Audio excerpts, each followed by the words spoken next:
అందరికీ నమస్కారం. మీరు వినబోతున్న కథ 'అసుర' 58వ భాగం. ఆర్కే కొడుకు రాజశేఖర్ హైదరాబాద్లోనే మళ్ళీ తన బిజినెస్ని మొదలు పెడదామని అనుకున్నాడు. అందులో భాగంగానే ఏకీకి రావాల్సిన ఓ ప్రాజెక్ట్ని రాజశేఖర్ చేజిక్కించుకున్నాడు. ఆ విషయం గురించే రాజశేఖర్తో ఓసారి మాట్లాడాలనుకుంది వేద. అదే విషయాన్ని రైజాకి చెప్పింది. రైజా వెంటనే కాల్ చేసి మొబైల్ని వేద చేతికి అందించింది. హలో అన్న రాజశేఖర్ గొంతు వినపడగానే కొన్ని సెకండ్ల పాటు తన గుండె వేగం పెరిగి ఆ చప్పుడు కొత్తగా వినిపించింది. హలో సార్, నేను వేదాని అంది వేద. వేదానా? నాకు తనకి తానుగా కాల్ చేసిందా? అతని గొంతులోని ఆశ్చర్యం వినిపించింది. అంటే అది ప్రాజెక్టు గురించి మాట్లాడదామని ఇబ్బందిగా అంది వేద. కొన్ని సెకండ్ల పాటు రాజశేఖర్ మౌనంగా ఉండి, ఓ అయితే ఏకే భార్యగా ఫోన్ చేశావన్నమాట. ఏంటి విషయం అని అడిగాడు. మీరు ఈ ప్రాజెక్టు విషయంలో ఇంత మొండిగా ఎందుకున్నారు? కారణం తెలుసుకోవచ్చా? అడిగింది వేద. కారణమంటూ ప్రత్యేకించి ఏమీ లేదు. ఈ ప్రాజెక్టు వల్ల ఫ్యూచర్లో ఏకేకి సమస్యలొస్తాయి. అవన్నీ ఒక్కడే భరించాలి అనుకుంటాడు. ముందే చెప్పాడు కదా, మాతో రక్త సంబంధం లేదని. అందుకే నాకు వీలైనంత వరకు సమస్య అనేది రాకుండానే చూసుకోవాలి అనుకుంటున్నాను. గతంలోలా ఇప్పుడు ఏకే ఒక్కడు కాదు, ఏకేతో పాటు నువ్వు కూడా ఉన్నావు. ఏకే మొండితనం నాకు తెలుసు. దానివల్ల నీకెలాంటి ఇబ్బంది రాకూడదు. వేదాకి అర్థమయ్యేలా రాజశేఖర్ చెప్పడానికి ప్రయత్నించాడు. ఆ ప్రాజెక్ట్లో మీరొక్కరైతే పర్వాలేదు, కానీ గోపాలకృష్ణ గారు కూడా ఉన్నారు. కొంతకాలం గడిచాక ఆయన ఏం ఆలోచిస్తారో మనకి తెలీదు. దానివల్ల కుటుంబంలో సమస్యలు మరింతగా పెరగొచ్చేమో. దానికంటే ప్రాజెక్టు విషయంలో బాస్ ఎదుర్కొనే సమస్య చిన్నదై ఉండొచ్చు. వేద ఏం చెప్తుందో అర్థం చేసుకున్న రాజశేఖర్, నువ్వు చెప్పింది సరిగ్గానే ఉంది. నేను ప్రాజెక్ట్ నుంచి గోపాలకృష్ణని వచ్చేయమని చెప్తాను. వాడి కొడుకు శివ కూడా అక్కడే ఉన్నాడు. ఇద్దరిని పిలుస్తాను. ఈ విషయంలో మీకు ఎలాంటి ఇబ్బంది ఉండదు. నేను ఏకేని ఇబ్బంది పెట్టాలనుకోను. ఏకే నా అల్లుడైతే నువ్వు నాకు కూతురు లాంటిదానివి మనస్ఫూర్తిగా చెప్పాడు రాజశేఖర్. వేదాకి సంతోషంగా అనిపించింది. నాకు కూడా మిమ్మల్ని ఎప్పుడు చూసినా మా నాన్నని చూసినట్టే ఉంటుంది అంటూ కాసేపు రాజశేఖర్తో మాట్లాడి కాల్ కట్ చేసింది వేద. పక్కనే ఉన్న రైసా, అంతా సక్సెస్ అయినట్టుంది. వేద మేడం తలుచుకుంటే అవ్వకుండా ఉంటుందా? నవ్వుతూ అంది. వేద మొహంలో సంతోషం లేదు. తలదించుకొని కాసేపు ఆలోచించి, అమ్మ వాళ్ళకి ఇంకా నేను ప్రెగ్నెంట్ అన్న విషయం తెలీదు. ఇంకా దాచాలన్నా దాచలేము. కానీ ఎలా చెప్పాలని ఆలోచిస్తున్నాను. ఏమంటారో? జాతకాన్ని బాగా నమ్ముతారు. ఈ బిడ్డని కనటం వల్ల నాకేదో ఒక నష్టం ఉంటుందని బాగా నమ్ముతున్నారు. బాస్ కూడా వద్దు అనటానికి ఇది ఒక కారణం. దిగులుగా చెప్పింది వేద. రోజులు గడుస్తుంటే నీకంతా మంచి జరుగుతుంది. వాళ్ళంతా చూస్తారు కదా. ఇంకా ఆలస్యం చేయటం మంచిది కాదు. ఎవరి ద్వారా అయినా తెలిస్తే బాధపడతారు. నెమ్మదిగా చూసి చెప్పేసే అంది రైజా. వేదాకి తన తల్లి మొహం మనసులో మెదలగానే ఏకే ఏం చెప్పి పిలిపించాడో అర్థం కాలేదు. వేద ఆలోచనల్లో ఉండగా, నేనోసారి సైట్కి వెళ్ళొస్తాను అంటూ రైజా బయటికి వెళ్ళింది. రైజా వెళ్ళిన కాసేపటికి సోఫాలో కూర్చున్న వేద దగ్గరికి పల్లవి వచ్చి కూర్చుంది. ఏంటివి? ఏంటలా ఆలోచిస్తూ కూర్చున్నావు? ఇంత సడన్గా మేమెలా వచ్చామానా? అమ్మవాళ్ళు భోజనానికి వస్తారు, అప్పుడు నీకే తెలుస్తుంది నవ్వుతూ చెప్పింది పల్లవి. అక్క, నీకు విషయం చెప్పాలి. నాకు అమ్మకి ఎలా చెప్పాలో అర్థం కావట్లేదు ఆలోచిస్తూ చెప్పింది వేద. నువ్వు ఎంతగా ఆలోచించినా అమ్మకి ఎలా చెప్పాలో నీకు అర్థం కాదు గాని ఏంటా విషయం నాకు చెప్పు. వేద గెడ్డం కింద చేతిని పెట్టి ప్రతిమాలుతూ అడిగింది పల్లవి. అంటే అది నాకు ఈ సమయంలో ప్రెగ్నెన్సీ వస్తే దోషం ఉందని అమ్మ చెప్పింది. కానీ అంతా మన చేతిలో ఉండదు కదా. అన్నీ మనం అనుకున్నట్టే జరగవు. నేనిప్పుడు కడుపుతో ఉన్నాను. పల్లవి కళ్ళల్లోకి చూస్తూ ఆమె భావాల్ని గమనిస్తూ చెప్పింది వేద. ఓ నిమిషం అది వినగానే పల్లవికి చాలా సంతోషంగా అనిపించింది. వెంటనే గుడ్లో చూయించిన జాతకం గుర్తొచ్చి భయంగా అనిపించింది. వేద వైపు కంగారుగా చూస్తూ, ఏదో అనుకుంటే ఇలా జరిగిందేంటి? నేను జాగ్రత్తగా కాపాడుకోమని గుడిలో పూజారి గారు చెప్పారు. ఈ 1 సంవత్సరం గడిచిందంటే నీ జాతకంలో ఉన్న దోషాలన్నీ పోయినట్టే. అందుకే కొన్ని రోజులు నిన్నింటికి తీసుకెళ్లాలని అనుకున్నాము. ఒకవేళ మీ బాస్ ఒప్పుకోకపోతే ఆ మిగతా కార్యక్రమాలేదో ఇక్కడే చెయ్యాలనుకున్నారు. అయినా నువ్వేం కంగారు పడకు, ప్రతి సమస్యకి పరిష్కారం ఉంటుంది. నేను అమ్మకి చెప్తాను అంటూ తల్లితో మాట్లాడటానికి ఆమె ఉన్న గదిలోకి వెళ్ళింది పల్లవి. వేద కదలకుండా అదే సోఫాలో కూర్చొని ఏం జరగబోతుందో అని ఆందోళనగా ఆ గది వైపే చూస్తూ ఉంది. తండ్రి రాఘవయ్య సంతోషంగా కిందకి రావటం గమనించి వేద మనసు కుదుటపడింది. నివ్వి, ఎంత తీపి కబురు చెప్పావు, నాకు చాలా సంతోషంగా ఉంది. నేను తాతయ్యని కాబోతున్నాను. ఇద్దరు కాస్త ముగ్గురు కాబోతున్నారు. మీకు కుటుంబం ఏర్పడుతుంది అంటూ సంతోషపడుతూ తన మాటల్లోనే ఆనందాన్ని వ్యక్తపరిచాడు రాఘవయ్య. వెనకాలే నిర్మల వచ్చింది. నేను చెప్పే మాట బాధగా అనిపించొచ్చు, కానీ ఇది సంతోషించే విషయం కాదు. మరో సంవత్సరం వరకు మన నివ్వి గర్భం ధరించడానికి వీల్లేదు. ఇప్పటి వరకు పడిన కష్టాలు చాలు. ఈ గర్భంతో మళ్ళీ కష్టాలు అనుభవించే స్థితికి తీసుకెళ్లలేను. గుడిలో పూజారి గారు ఏం చెప్పారు? ఒకవేళ బిడ్డ పుట్టినా తండ్రికి ప్రమాదం ఉంటుందని చెప్పటం మర్చిపోయారా?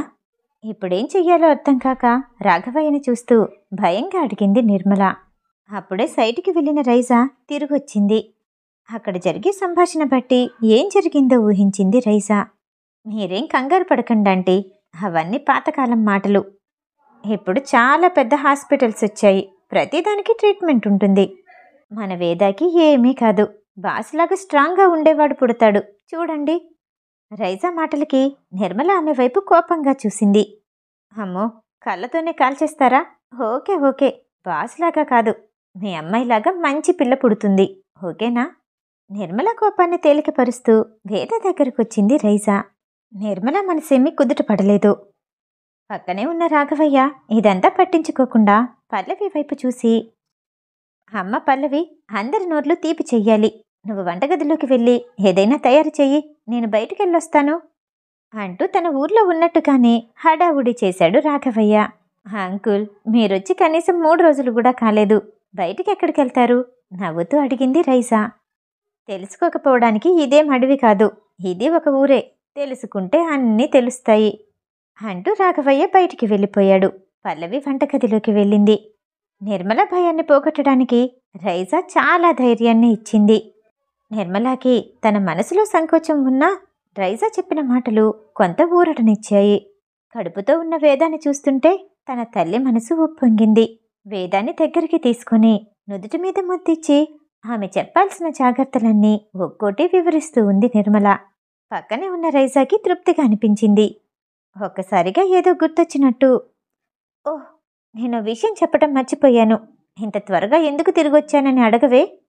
నడుం మీద చేతులు పెట్టుకుని వేదాన్ని చూస్తూ ప్రశ్నించింది రైజా. ఏముంది, నన్ను ఏడిపించడానికి, అదేగా నీ పని. వేదాలు 2 బిగించి తన మొహంలో అలకని చూపిస్తూ అంది వేద. ఇప్పుడు కూడా ఏడిపిస్తానా? నీ కడుపులో బిడ్డకి నా మీద కోపాన్ని పెంచుకో. నిన్ను చూడటానికి ఒకరొచ్చారు అంటూ రైజా మొబైల్ తీసుకుని ఎవరికో కాల్ చేసి లోపలికి తీసుకురమ్మని చెప్పి కాల్ కట్ చేసింది. ఎవరు అంటూ ఆశ్చర్యంగా చూసింది వేద. నువ్వే స్వయంగా చూడు అంటూ గుమ్మం వైపు చూడగానే వీల్చైర్లో ఉన్న రాజశేఖర్ని సెక్యూరిటీ గార్డ్ నెమ్మదిగా లోపలికి తీసుకొచ్చాడు. రైజా సెక్యూరిటీ గార్డ్కి వెళ్ళిపోమ్మన్నట్టు సైగ చేసింది. వేదాకి అతన్ని చూడగానే సంతోషంగా అనిపించింది. ఎలా ఉన్నారు అంటూ దగ్గరికి వెళ్ళి అతని చేతులు పట్టుకుని ప్రేమగా అడిగింది వేద. రాజశేఖర్కి తన సొంత కూతుర్నే చూసినట్టు అనిపించింది. నేనింకా మీరు హైదరాబాద్లో ఉన్నారనుకున్నాను. ఎక్కడికెప్పుడొచ్చారు? రాజశేఖర్ వీల్చైర్ని హాల్లోకి తీసుకొస్తూ అంది వేద. హైదరాబాద్లో బ్రాంచ్ మళ్ళీ ఓపెన్ చేద్దామనుకున్నాక కొన్ని సిటీస్లో తిరగాల్సి వచ్చింది. అలా ఇక్కడికొచ్చాను. ఉదయం నీతో ఫోన్లో మాట్లాడిన తర్వాత ఒకసారి చూడాలనిపించింది. అతను వచ్చిన కారణం చెప్పాడు రాజశేఖర్. రైజా, అంటే సార్ ఇక్కడే ఉన్నారని నీకు తెలుసు, నాకెందుకు చెప్పలేదు? గుర్రుగా చూస్తూ అడిగింది వేద. అప్పుడు అదంతా అవసరం అనిపించలేదు, అందుకే చెప్పలేదు. సార్ చూస్తానన్నారు, అందుకే తీసుకొచ్చాను. పక్కనే ఉన్న టీపై మీద ట్రేలో ఉన్న ఓ యాపిల్ని తీసుకుని తింటూ చాలా మామూలుగా అంది రైజా. మీకైనా నన్ను చూడాలనిపించింది, సంతోషపడిపోయింది వేద. అప్పుడే హాస్పిటల్ నుండి తిరిగొచ్చిన దేవేంద్రకి అక్కడ పరిస్థితి అంతా అయోమయంగా అనిపించింది. నిర్మల రాజశేఖర్ల పరిచయం గురించి తన తల్లి ద్వారా తెలుసుకున్నాడు. రాజశేఖర్ వేదాతో ప్రేమగా మాట్లాడటం గమనించాడు. తల తిప్పి నిర్మల వైపు చూడగానే ఆమె విగ్రహంలా నిలబడిపోయి రాజశేఖర్ని చూస్తూ ఉండిపోయింది. దేవేంద్ర ఏం మాట్లాడదలుచుకోలేదు. అక్కడేం జరుగుతుందో నిశ్శబ్దంగా చూడాలనుకున్నాడు. మీకు మా అమ్మని నాన్నని పరిచయం చేయలేదు కదూ. నాన్న ఇప్పుడే బయటికి వెళ్ళారు. ఇదిగో మా అమ్మ. అమ్మ పేరు నిర్మల, నాన్న పేరు రాఘవయ్య. ఇప్పుడే బయటికి వెళ్ళారు అంటూ నిర్మలాని పరిచయం చేసింది వేద.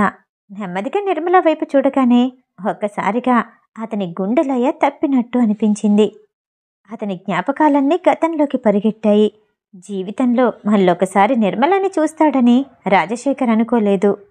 గతంలో ఒకసారి హాస్పిటల్లో ఉన్న రాజశేఖర్ గురించి పల్లవి తనకి వివరించటం గుర్తొచ్చింది. అతనికి 2 కాళ్ళు లేవు, వీల్ చైర్లోనే కూర్చున్నారు. కానీ మనిషి మంచివాడు. ఏకేని వేదాని చూడటానికి హాస్పిటల్కి వచ్చారు. ఇవన్నీ గుర్తొచ్చిన నిర్మల బాధగా అతని కాళ్ళ వైపు చూసింది. తను యవ్వనంలో ఉన్నప్పుడు సంతోషంగా టీవీగా ఉన్న రాజశేఖర్ గుర్తొచ్చాడు.